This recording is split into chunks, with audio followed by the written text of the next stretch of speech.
은혜 받으실 말씀은 마태복음 11장 28절 말씀입니다. 마태복음 11장 28절 말씀입니다. 제가 봉독하겠습니다. 수고하고 무거운 짐진 자들아 다 내게로 오라. 내가 너희를 쉬게 하리라.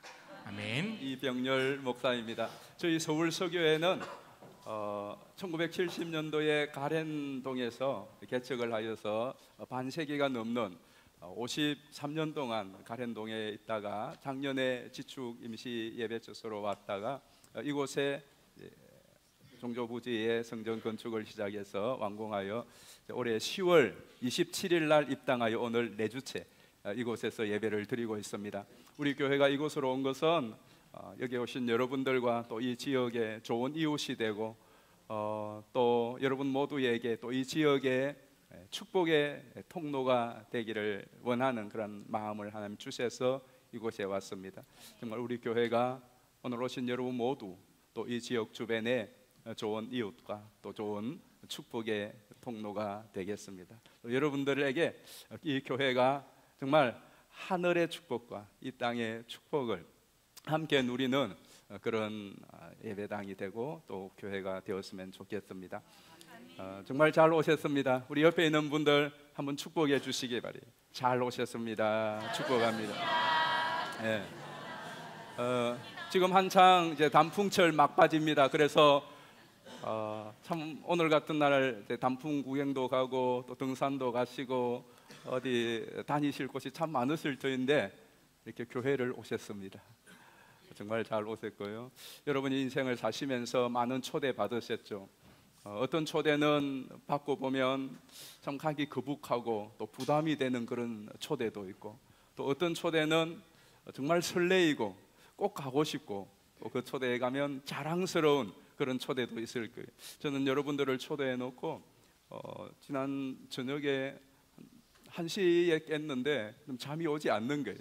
설레어서 잠이 오지 않는 거예요.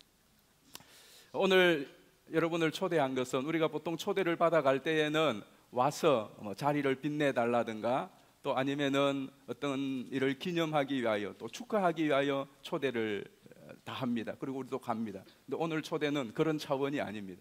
오늘 이 초대는 여러분들의 인생에 정말 특별한 그런 초대이고요. 여러분들에게 뭔가를 드리기 위하여서 오시라고 한 것이에요. 아까 우리가 읽었던 성경 마태복음 11장 28절 말씀 다시 한 번만 더 읽어보겠습니다. 수고하고 무거운 짐진 자들아 다 내게로 오라. 내가 너희를 쉬게 하리라. 아멘. 잘 보시면 그냥 수고하고 무거운 짐이 가벼운 게 아니에요. 피곤하고 지치고 그리고 탈진한 종교생활에도 그렇지만은 여러분의 가정장, 사업장 우리가 살다가 보면 정말 피곤하죠. 그리고 지칠 때가 있습니다. 탈진할 때가 있습니다. 그런 사람들을 향하여서 내게로 다 오라고 말씀하시는 거죠. 이것은 예수님이 2000년 전에 사람들에게 하신 말씀이에요. 그런데 현대를 살아가는 우리에게도 별반 다르지 않습니다. 어쩌면 우리는 2000년 전에 그 사람들보다 더 문명이 발달한 시대에 살고 있지만 그러나 사실 지금 현대를 살아가는 저도 여러분들도 인생의 짐과 또 삶의 수고는 더 크고 더 과중한 것 같습니다. 어떤 분들은 그래요. 참 부유롭고 여유 있게 사는 사람들 보면은 참 저 사람들은 좋겠다. 나는 웬 팔자로 이렇게 생고생을 하면서 사는가 부러워하기도 합니다. 그런데요, 그분 집에 들어가 보면 그분하고 조금 대화를 해보면 그분의 마음 속에도 그분의 가정 속에도 커다란 돌덩이 같은 바위 같은 짐덩어리가 있는 것을 봅니다.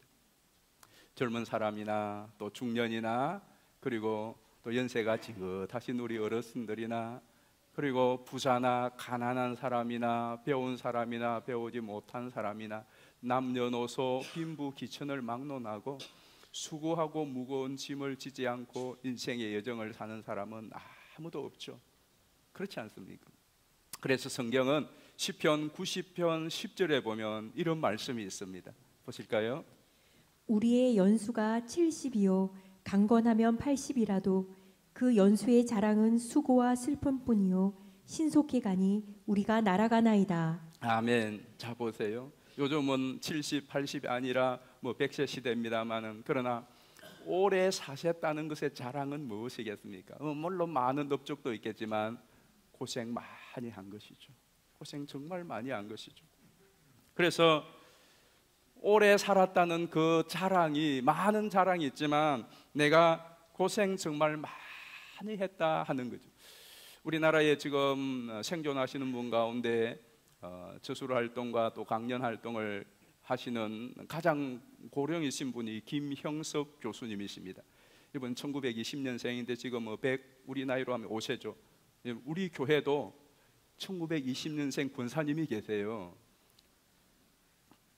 지금 105세 되신 분이 또 1925년생 권사님도 계십니다. 100세 넘으신 분이 우리 교회에 두 분이나 계세요. 우리 어르신도 우리 교회에 오세요. 계속 다니세요. 되신데 이 이제 김행석 교수님께서 몇 년 전에 100년을 살아보니라는 책을 저술을 하셨어요. 저 책에 보면 어떤 내용이 있느냐 하면 한림대학교에서 이 교수님에게 일송상을 수상하게 되었다고 모셨어요. 그리고 수상하러 오셔서 이제 답사를 하시라고 부탁을 드렸어요. 근데 이 교수님이 내가 한림대학에 무슨 직책을 맡은 적도 없고 또 그 대학에 무슨 큰 공로를 세운 적도 없고 그리고 얼마나 많은 훌륭한 나보다 훌륭한 사람들이 있는데 내가 이 상을 받을 자격이 있는가 그렇게 고민하면서 한 가지 생각이 들더라는 겁니다. 그 생각은 오래 사시느라 고생하셨습니다. 그렇게 해서 준다고 하면 그 받을 자격이 있다. 그리고 마음의 위로를 받았다는 그러한 글을 읽은 적이 있습니다. 그렇습니다. 우리 인생의 산 날만큼 인생은 수고와 또 고생입니다. 다시 인생을 돌려서 한 10년 전쯤, 20년 전쯤 돌아가라고 하면 저는 아니에요. 저는 어제도 돌아가서 살고 싶지 않아요. 그날부터 또 이 고생을 여기까지 싫어요. 그만큼 우리는 다 수고하고 무거운 짐을 지고 살아왔고 앞으로 인생에 살 날만큼 또 여러분 살아갈 거예요. 근데 이러한 여러분들을 향하여 예수님이 말씀하시는 거죠. 수고하고 무거운 짐진 자들아 어떻게 해요? 다 내게로 오라. 왜? 내가 너희를 쉬게 하리라고 말씀합니다. 여러분 왼쪽에 있는 걸 한번 읽어볼까요? 환영은 빼고 시작. 내가 너희를 쉬게 하리라. 예수님이 그 말씀하셨어요. 자, 이 쉰다는 것이 무엇일까요? 쉰다는 것. 첫째는 이 쉰다는 의미는 평안과 자유를 말씀합니다. 평안과 자유. 여러분들에게 짐이 뭐예요? 내가 생각하고 있는 요즘 내 짐, 자식이 짐일 수 있죠. 결혼하지 않는 자식. 저도 결혼하지 않는 아이들 지금 홍기가 지났는데도 아직 하지 않고 있는 아이가 있거든요. 이게 짐이에요. 자녀가 짐일 수도 있고 어떤 분들은 부모님이 짐일 수도 있고요. 어떤 분들은 배우자가 짐일 수도 있습니다. 여러분의 직장도 짐이고 사업장도 짐이고 또 여러분의 인생 자체가 내 앞으로 살아갈 날이 짐인 그런 분들도 계세요. 근데 왜 그게 짐일까요? 자, 자식 생각해 보십시다. 자식이 왜 우리에게 짐입니까? 그 자식 때문에 내가 고민하고 염려하고 걱정하고 뭔가 해줘야 되는데 해줄 수 있는 능력의 한계에 부딪히고 그러니까 그게 짐이 되는 것입니다. 때로는 돈이 짐일 수도 있어요. 돈은 많은 분은 돈이 많은 대로 그 돈이 짐이에요. 이걸 어떻게 하지? 돈이 없는 분들은 없어서 내 경제 생활을 앞으로 어떻게 꾸려가야지 그게 짐이에요. 그 뭐예요? 걱정하고 염려하고 불안하고 성공에 대한 강박관념 그리고 두려움 그런 것이 사실은 짐이죠. 그러니까 자식이 있어도 배우자가 있어도 내 앞으로 남은 인생의 길이 어떠하더라고 할지라도 내가 뭐 걱정 없고 염려 없고 두려움 없으면 그것이 짐이 하나도 되지 않아요. 그러나 손가락에 가시 하나만 박혀도 이 가시 때문에 염려와 걱정이 생기면 그때부터 그 가시도 짐이 되는 것입니다. 심이라고 하는 것은 거치다 그만두다, 중단하다라는 그런 의미를 갖고 있어요. 그러니까 무엇을 그치느냐 하면 내 염려, 내 두려움, 내 걱정, 내 불안함, 이런 것들을 그치는 거예요. 근데 우리가 생각대로 안 그쳐집니다. 몸은 쉬는데 마음은 쉬지 못하잖아요. 여러분이 어제 저녁도 주무시지 못하고 뒤척이시면서 오신 분들도 계실 거예요. 분명히 자려고 누웠어요. 아무것도 안 하고 누웠는데 내 마음과 생각은 계속 쉬지를 못하는 거예요. 이것이 힘든 것이죠. 근데 예수님께서는 수고하고 무거운 짐진 자들아 다 내게로 오라, 내가 너희를 쉬게 하리라는 말은 내가 너희에게 평안을 주리라, 내가 너희에게 담대함을 주리라, 또 내가 너희에 묶이고 매여 있는 거기서 자유하게 하리라는 말씀이에요. 그래서 한번 다시 보실까요? 11장 28절 29절 다시 한번 보겠습니다. 수고하고 무거운 짐진 자들아 다 내게로 오라, 내가 너희를 쉬게 하리라. 그 다음 구절 잘 보세요. 나는 마음이 온유하고 겸손하니 나의 멍에를 메고 내게 배우라. 그리하면 너희 마음이 쉼을 얻으리니. 너희 마음이 쉼을 얻으리라고. 그래, 실제로 육체는 내가 쉬려고 누웠는데도 내 마음이, 내 영혼이 쉬지를 못하는 거예요. 그런 말이 있지 않습니까? 몸은 백수인데 마음은 늘 바빠.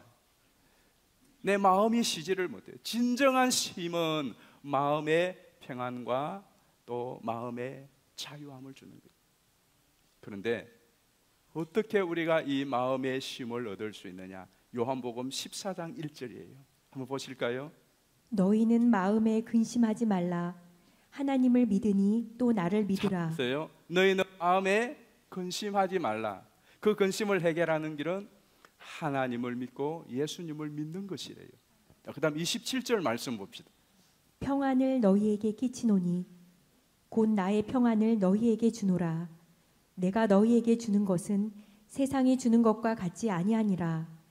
너희는 마음에 근심하지도 말고 두려워하지도 말라. 아멘. 자, 이 말씀은 우리 같이 한번 읽어봅시다. 시작.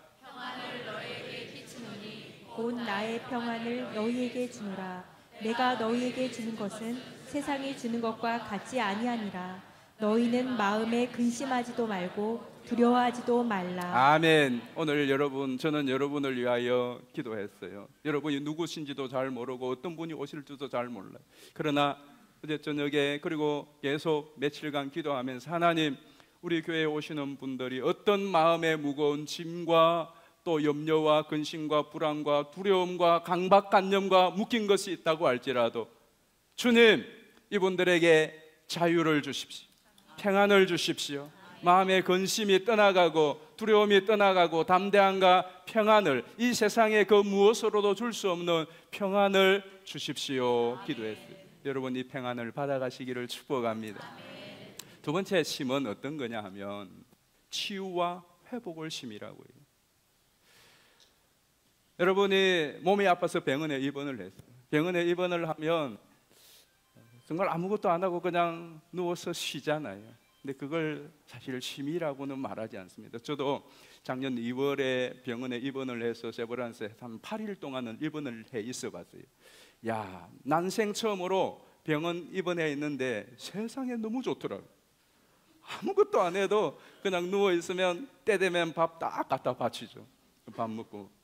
그리고 아내가 뭐 수발 다 들어, 칫솔 갖다 줘, 뭐 모시고 세면대까지 가서 다 씻겨줘. 야, 그리고 뭐 내가 밖에 나가서 조금 걷고 싶으면은 좀 걷고, 그럴 때도 다 저를 보호해주고, 그리고 자고 싶으면 자고, 앉고 싶으면 앉고, 책 읽고 싶으면 책 읽고, 누구도 간섭하지 않고. 세상에, 이야, 병원에 입원해 있으니까 그렇게 좋더라고요. 황제가 따로 없어요. 여러분, 그게 쉼일까요? 입원해 있는 동안에 제일 부러웠던 것은 아침 식사를 딱 마치고 창밖으로 보면 그게 막 출근하는 사람들 있어요. 가방 들고 백팩 메고 막 출근하는 사람들, 그렇게 부러워요. 그렇게 부럽더라고요. 점심때 되면 뭐 이렇게 삼삼오오 짝을 지우고 또 그 병원 복도에도 아이스 아메리카노, 근데 2월 달이었거든 분명히. 그 2월 달에도 아이스 아메리카노를 먹는 사람들이 있더라고. 먹으면서 그 마시면서 또 어떤 팀은 그 마당에서 막 족구하는 그런 또 팀도 있고, 그렇게 그게 부러운 거예요. 여러분, 신다는 것은 그냥 아무것도 하지 않고 있는 것을 말하는 것이 아닙니다. 치료가 일어나고 회복이 일어나는 거예요. 진정한 쉼은 여러분이 저녁에 집에 들어가셔서 고단한 몸을 가지고 잠자리에 누워서 주무시고 나면 그날 아침에 회복이 되고 치료가 일어날 때 내가 잘 쉬었다라고 말하는 거예요. 그러니까 예수님께서 내가 너희를 쉬게 하리라는 것은 내가 너희를 치료하고 내가 너희를 회복시켜 주겠다는 겁니다. 살아가면서 관계가 꼬여버리고 가족도 친지도 그리고 친구도 동료들도 동업자들도 삶이 엉클어지고 중독이 일어나고 세상의 의술로도 고칠 수 없고 신경정신과에도 고칠 수 없고 별의별 방법을 써보아도 삶과 육체와 정신에 무너지고 망가진 부분들을 고칠 수 없는 수고하고 무거운 짐진 자들아 다 내게로 오라. 내가 너희를 치료하여 주고 회복하여 주고 리크리에이션식께서 또 활력을 얻고 세상으로 나아가도록 해주겠다는 거예요. 저는 주일마다 이 예배당에 오셔서 여러분들이 그런 예수님의 리크리에이션을 받아서 나아가게 되기를 축복합니다. 세 번째는 이 쉼이 어떤 의미가 있느냐 하면 영원한 안식의 의미가 있어요. 쉼이라는 것은 중단하다, 그치다, 스톱이라고 하는 의미도 있지만은 진짜 이 쉼의 가장 큰 의미는 다 마쳤다, 완료하였다는 거예요.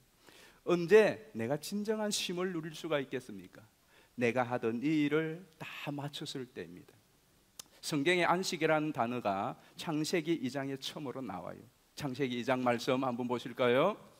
하나님이 그 일곱째 날을 복되게 하사 거룩하게 하셨으니 이는 하나님이 그 창조하시며 만드시던 모든 일을 마치시고 그날에 안식하셨음이니라. 잘 보십시오. 모든 일을 마쳤을 때에 해두던 그날에로서 안식이 주어지는 거죠. 그러면 우리는 진짜 우리에게 안식은 언제 주어질까요? 우리의 인생을 다 마쳤을 때입니다. 여러분, 인생을 다 마치는 날이 언제일까요? 예? 언제일까요? 요한복음 14장, 요한계시록 14장 11절 말씀 보겠습니다. 또 내가 들으니 하늘에서 음성이 나서 이르되 기록하라. 지금 이후로 주 안에서 죽는 자들은 복이 있도다 하시매 성령이 이르시되 그러하다. 그들이 수고를 그치고 쉬리니 이는 그들의 행한 일이 따름이라 하시더라. 아멘. 잘 보십시오. 죽는 자들이 뭐라고요? 복이 있도다. 한번 읽어보세요. 빨간 글씨만. 시작. 거기까지. 정말로 그렇게 생각하세요, 선생님? 죽는 것이 복되다고 생각을 하십니까? 세상에 어디에 죽음을 복되다로 하는 데가 있습니까? 근데 성경은 죽는 자들이 복이 있다라고 말해요. 왜 그렇죠? 이제는 그 수고를 거치고 쉬게 되었다는 겁니다. 여러분, 우리가 생각할 때 죽음을 사망이라고 그래요. 죽어서 망했다라는 거예요. 죽음은 슬픈 것이고 죽음은 두려운 것이고 죽음은 우리가 대면하지 않았으면 하는 거예요. 그런데 아니래요. 죽음이 오히려 복된 것이다. 왜? 그 죽음은 이 세상에서의 모든 수고를 다 마감하고 그리고 진짜 우리가 바라고 원하는 그 영원한 안식의 문을 여는 통로다라고 하는 거예요. 어차피 우리는 언젠가 이 세상을 떠나야 됩니다. 언젠가는 이 세상을 떠나야 돼요. 내가 이 세상을 살고 이제 이 세상을 마치는 날, 누군가 나를 죽었다고 말하는 그 날이 진짜 영원한 안식으로 들어가는 것이라면 우리가 죽음을 피할 이유도 없고 두려워할 이유도 없는 것 아니겠습니까? 저는 여러분, 이 세상을 사는 날 동안에도 평안과 자유와 또 치유와 회복이 있을 뿐만 아니라 언젠가 이 세상을 떠나게 될 때에도 그 죽음이 두려움이 아니라 공포가 아니라 그 죽음이 내가 이제 영원히 쉬게 될 안식을 바라보는 소망이 되기를 예수님의 이름으로 축복합니다. 근데 중요한 것은 도대체 예수님이 누구길래 수고하고 무거운 짐진 자들아 다 내게로 오라, 내가 너희에게 이러한 쉼을 주리라고 말할 수가 있느냐는 겁니다. 세상에 어느 누구가 이 말을 할 수가 있습니까? 과연 누가 수고하고 무거운 짐진 자들아 다 내게로 오라, 내가 너희를 쉬게 하리라고 말할 수 있는 사람이 많이 있겠죠. 그러나 실제로 내가 너희에게 쉼을 줄 수 있는 사람이 과연 있겠습니까? 예수님이 누구길래 예수님은 당당하게 수고하고 무거운 짐진 자들아 다 내게로 오라, 내가 너희를 쉬게 하리라고 말할 수 있겠습니까? 예수님 이야기 잠시 드리겠습니다. 예수님은 구세주입니다. 예수라고 하는 그 이름 뜻이 구원자, 구세주라는 뜻이에요. 그래서 이게 히브리어로는 메시아. 메시아 우리 많이 들었죠. 메시아는 구원자, 구세주라는 뜻입니다. 이것을 헬라어로는 그리스도라고 말하죠. 사실 그리스도라고 하는 말은 기름 부음을 받았다는 왕에게, 선지자에게, 제사장에게 기름을 부을 때 쓰는. 그러니까 그리스도는 어떻게 보면은 직책이죠. 저는 직책이 목사입니다. 그래서 이병렬 목사라고도 하고 목사 이병렬이라고도 해요. 그래서 예수의 이름도 예수 그리스도, 이름은 예수고 직분이 그리스도예요. 그래서 그리스도 예수라고 하기도 합니다. 어쨌든 예수라고 하는 이 이름의 뜻은 뭐냐? 구원자, 구세주라는 말이죠. 실제로 성경에 보면 이제 성탄절 곧 다가오는데요, 예수님이 태어났을 때 마태복음 1장 21절에 보면 이런 말씀이 있습니다. 아들을 낳으리니 이름을 예수라 하라. 이는 그가 자기 백성을 그들의 죄에서 구원할 자이심이라 하니라. 아멘. 자, 예수는 그 뜻이 뭐라고요? 구원자라는 거예요. 누가복음 2장 10절에도 보면 이제 이런 말씀이 있어요. 천사가 이르되 무서워하지 말라. 보라, 내가 온 백성에게 미칠 큰 기쁨의 좋은 소식을 너희에게 전하노라. 자, 그 소식이 무엇이냐면 11절이에요. 오늘 다윗의 동네에 너희를 위하여 구주가 나셨으니 곧 그리스도 주시니라. 아멘. 구주가 나셨으니 구원자란 말이죠. 그가 누구냐? 예수 그리스도라고 그랬어요. 실제로 이 세상에는 그래서 예수라는 이름을 가진 사람들이 참 많습니다. 자기가 자칭 예수라고 하는 그런 존재도 많아요. 우리나라에도 자칭 예수가 과거에도 많았고 지금도 있습니다. 혹시 여기 신천지에서 오신 분 안 계세요? 손 들어보세요. 괜찮아요. 신천지에서 오신 분들, 신천지에서 오신 분들 또 혹시 오시더라도 경고합니다. 속히 회심하시기를 바라고요. 그렇지 않으면 이 교회에서 조용히 떠나시기를 바랍니다. 저는 신천지가 누군지를 압니다. 자, 사이비 이단 종파들 가운데서 내가 예수고 또 자칭 예수라고 하는 사람들이 정말 많았습니다. 가짜가 많다는 것은 진짜가 있다는 증거이기도 하지 않겠습니까? 누구나 말은 할 수가 있어요. 그러나 실제로 내가 평안을 주겠다 말은 누구나 할 수가 있죠. 나는 너의 구원자가 되어주겠다 말은 할 수가 있지만, 그러나 실제로 구원을 주고 평안을 줄 수 있는 분이 있어야 되는 거 아닙니까? 근데 예수님은 그러셨습니다. 예수님은 이 땅에 오셔서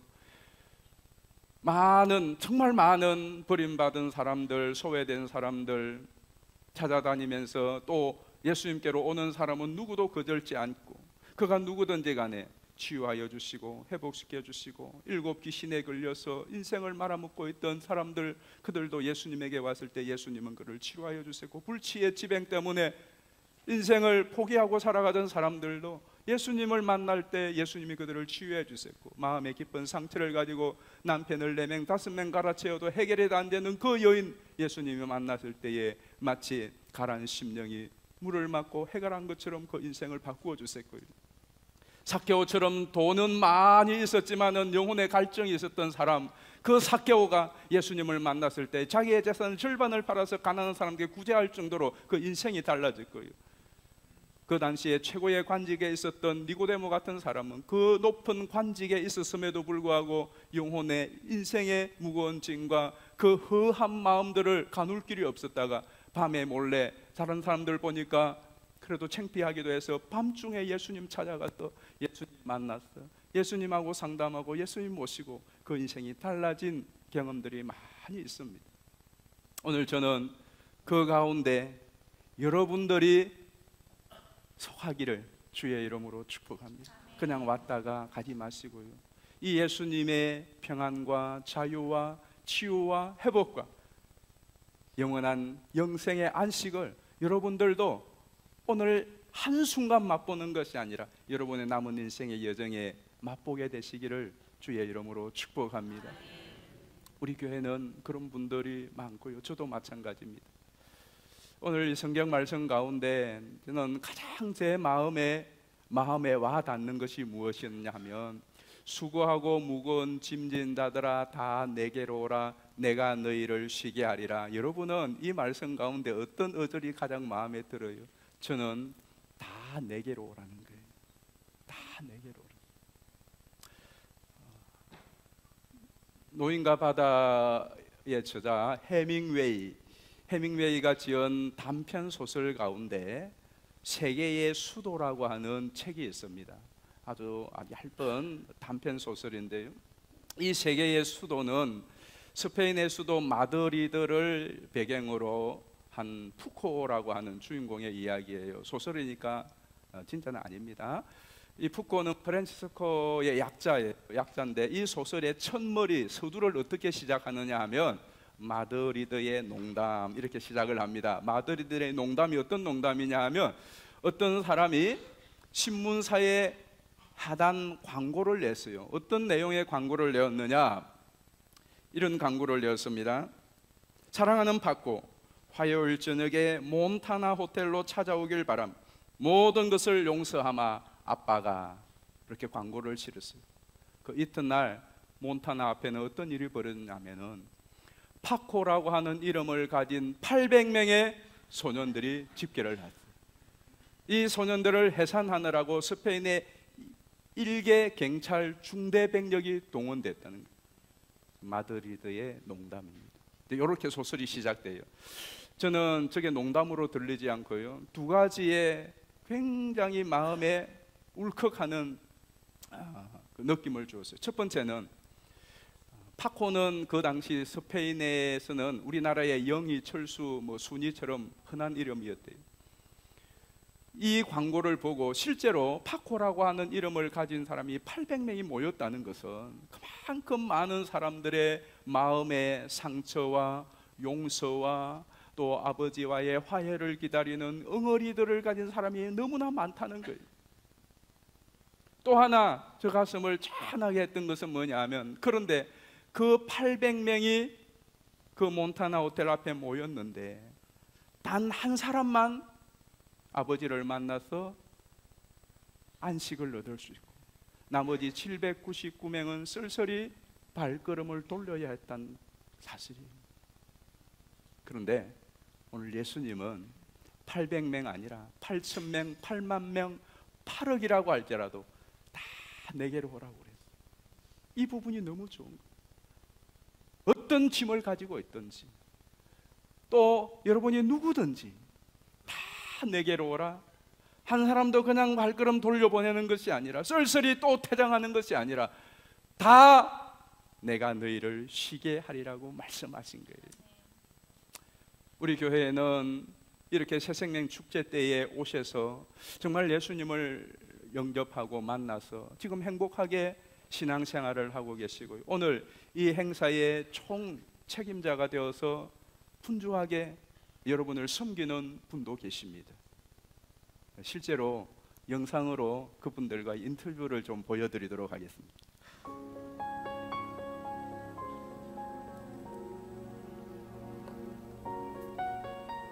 제 아내하고 결혼을 할 때 결혼 조건이 교회에 같이 나가는 조건으로 결혼을 할 수 있었습니다. 근데 결혼을 하고도 그 약속을 이행하는데 10년이 걸렸습니다. 처음에는 서울서교회에 계시는 김수학 권사님한테 초청받아서 서울서교회에 오게 되었습니다. 네. 저는 아들 생일 파티에 참석했다가 우연히 서울서교회 집사님을 만나게 됐는데 그 자리에서 새생명 축제에 초대받게 되었어요. 차전도 하시는 이명숙 권사님을 만나 서울 소교회에 오게 되었습니다. 사실 생각해 보니까 별 생각 없이 살았던 것 같아요. 우리가 뻔히 그냥 지금 우리의 입장에서 보면 그냥 방탕하게 좀 그렇게 살았던 것 같은데, 이제 나중에 믿음 생활을 다시 하면서 이렇게 뒤돌아보니까 이전 생활들이 정말 의미 없이 무의미하게 그렇게 살았구나 하는 것을 깨닫게 됐습니다. 저는 돈 중점으로 살았어요. 돈 모으고 또 저축하고 또 집 사고 차 사고 또 친구들하고 놀러 다니고 그게 행복으로 생각하고 살았어요. 걱정이 많은 사람이었고 항상 좀 이렇게 불안한 생활을 했던 것 같습니다. 제가 거의 40에 이르러 늦둥이 아들을 얻었었고, 그래서 굉장히 제가 불안증이 좀 심했던 것 같고요. 또 제가 세상에서 가장 사랑하고 가장 존경하는 저희 친정엄마가 치매를 앓고 있었기 때문에 제가 엄마를 잃는 그런 죽음에 관한 그런 불안감이 많이 있었습니다.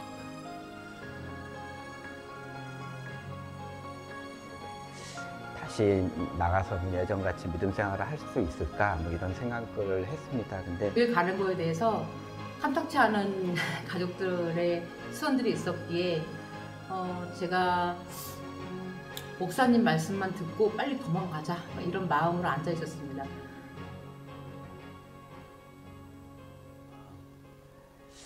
그 목사님 설교 말씀들이 전부 저에게 하시는 말씀 같았습니다. 하나님께서 계속 저를 위로해 주시는 것 같았고, 그런 말씀을 들으니까 이제 좀 믿음 생활을 정말 진심으로 다시 해야겠다는 생각을 많이 했고요. 제가 한 몇 주를 다녔는데 목사님 설교하실 때 말씀이 너무 저한테 와닿았고, 예전에 살았던 모습이 그게 행복이 아니었었구나, 믿음 생활을 해야겠구나, 예수님을 믿어야겠구나 하는 느낌을 받아서 등록하게 되었습니다. 목사님의 말씀을 들으면서 제가 정말 이 자리까지 오게 된 거는 하나님의 은혜라고 생각이 들었습니다. 그리고 저를 만날 때마다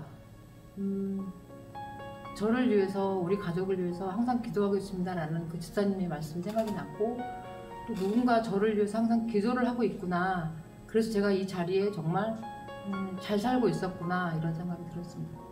꼬리뼈 신경성 호흡이 있어서 매일 밤 온몸이 아팠습니다. 죽고 싶은 마음이 생길 정도입니다. 서울 소교회 건축을 보면서 신앙생활을 하고 싶다는 마음이 생겨서 등록하게 되었습니다. 근데 항상 은혜 충만하고 성령 충만함을 구하고 있습니다. 근데 제일 제가 많이 느끼고 배웠던 것은 인내라고 생각을 합니다. 담임 목사님께서 저에게 가르쳐 주신 것이 한 가지 있는데요. 그건 어떤 상황이 닥쳤을 때 예수님이시라면 이럴 때 어떻게 하셨을까를 먼저 생각하라고 하시더라고요. 그걸 생각하고 있을 때 인내하지 못하는 일이 없게 되더라고요. 그런 것들이 제 신앙생활이나 교회 안에서의 봉사활동이나 또 세상에 나아가서도 지금 많은 도움이 되고 있습니다. 네. 지금 현재 제가 신앙생활을 하는 거는 굉장히 좋아요. 그리고 교회에서 있는 교육은 다 받았어요. 받고 지금은 사역도 여러 가지 하고 있어요. 그래서 되게 행복한 걸로 그렇게 생각하면서 교회 생활하고 있습니다. 처음에는 저 혼자 교회를 다녔어요. 그래서 좀 외로웠지만 주위를 보니 가족들과 같이 다니는 분이 굉장히 많았고 그 부분이 너무 부러웠어요. 그래서 저도 기도를 하기 시작했고 그래서 현재는 지금 제고랑 동생 둘과 또 조카, 저희 아들도 같이 예배를 드리고 있고, 함께 이제는 믿는 가족들과 같이 기도를 하고 위로를 받고 정말 감사한 시간들을 보내고 있습니다.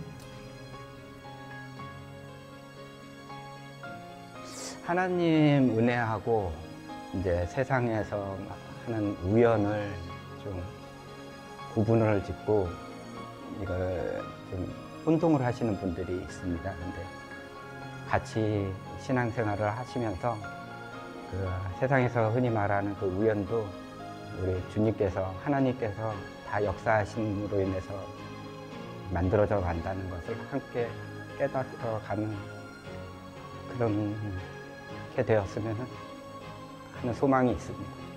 꼭 한마디 하고 싶은 것은 우리 남편이 달라졌어요.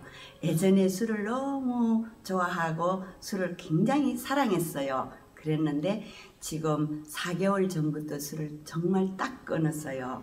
그리고 설거지 같은 거는 전혀 안 도와줬는데 지금 교회 왔다가 집에 가는 날에는 싱크대가 정말 반짝반짝 거려요. 다 도와줍니다. 그래서 제가 교회에 목사님 말씀, 설교 말씀, 또 권사님들 말씀을 듣고 또 그 성경책대로 남편한테 한 12년 동안 했더니 우리 남편이 드디어 달라졌어요. 그래서 저는 더더욱 행복합니다. 여러분들도 교회에 오시다 보면은 이런 일이 분명히 생길 겁니다. 그래서 교회에 오셔서 예배당에서 항상 만날 수 있는 그런 새가족이 되었으면 감사하겠습니다. 제가 교회를 나오고 예수님을 알면서 정말 큰 복을 많이 받았습니다.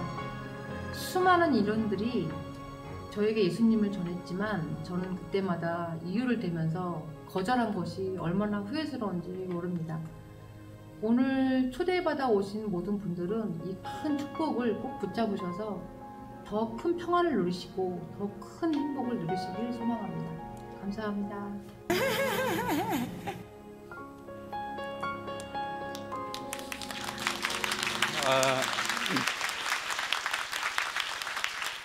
그동안 정말 많은 인연들이 있었는데 속에서 거부하고 거절한 것이 참 후회스럽다고 하는 말이 마음에 참 많이 닿아요.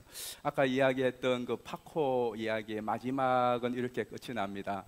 그 파코는 이제 부모님이 없이 누나 두 사람과 함께 살아요.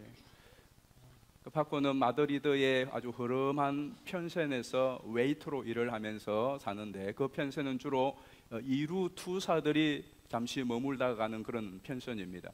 파코는 그 소원이 나도 멋진 투사가 되고 싶은 것이 소원을 품고 웨이터로 일하고 있죠.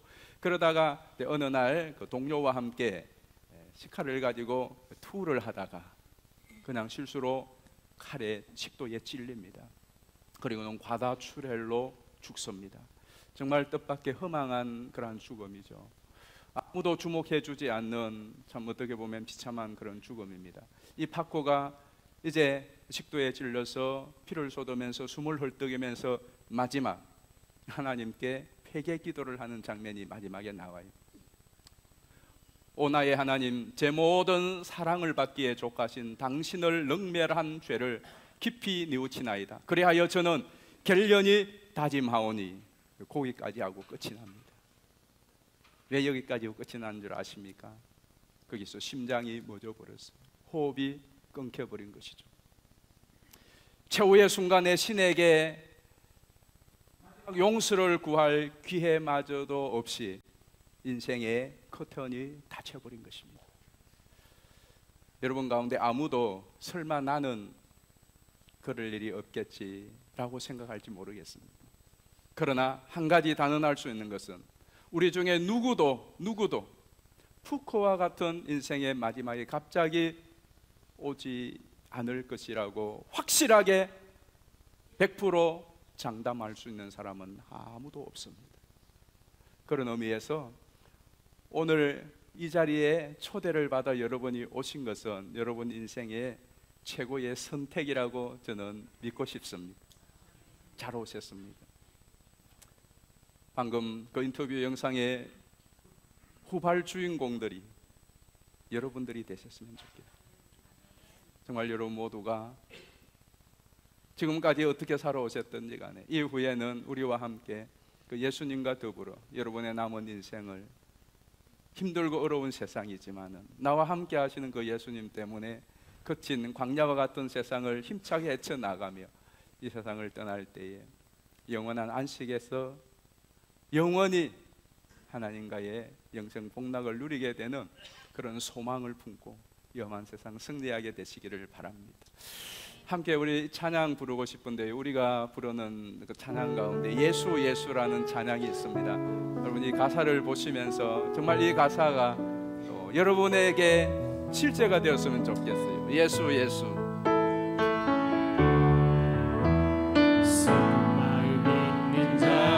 몸과 영혼 댕던 자 누구든지 부르시오, 누구든지 부르시오. 예수 이름 부르시오, 예수 이름 부르시오. 그 이름을 믿는 자, 그 이름을 믿는 자, 그 이름을 부르는 자, 그가 어떤 사람이든, 그가 어떤 사람이든 그는 구원 얻이. 그렇습니다. 예수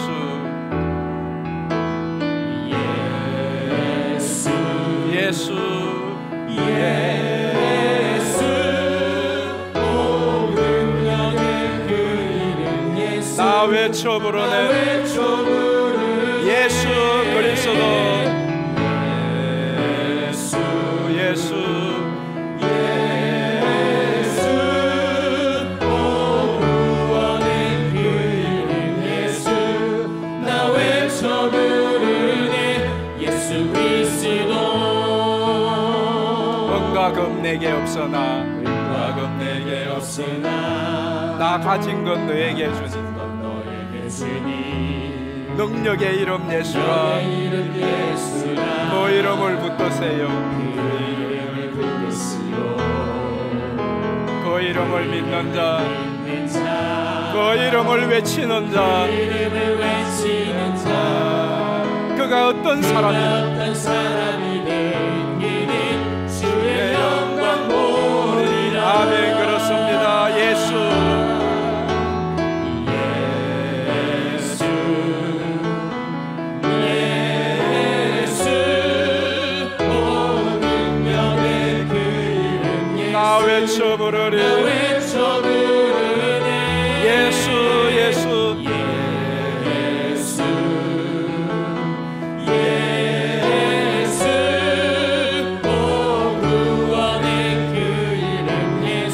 외쳐 부르네 예수 그리스도. 예수 예수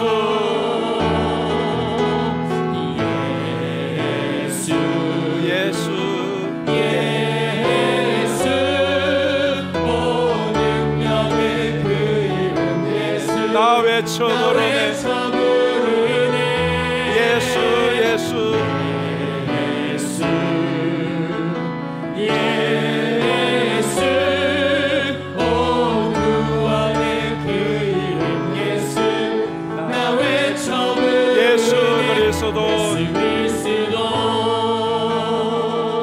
우리 시간 같이 한번 기도하겠습니다. 오늘 초대받아 오신 여러분, 또 우리 성도님 여러분, 정말 예수님은 우리를 오라고 하는 것은 우리에게 뭔가를 얻기 위해서가 아니라 주시기 위해서입니다. 참된 평안을 주시고, 또 자유를 주시고, 또 치유를 주시고, 회복을 주시고, 영원한 안식을 주시기 위하여 우리를 오라고 했습니다. 이 시간에 주님, 내가 그 평안과 그 자유와 그 위로와 그 치유와 그 회복을, 그리고 그 영원한 영생의 안식을 나도 얻고 싶습니다. 우리 함께 기도하면서 또 오늘 초대받아 오신 분들을 위하여 우리가 합심하여 한번 통성으로 축복하며 기도하겠습니다.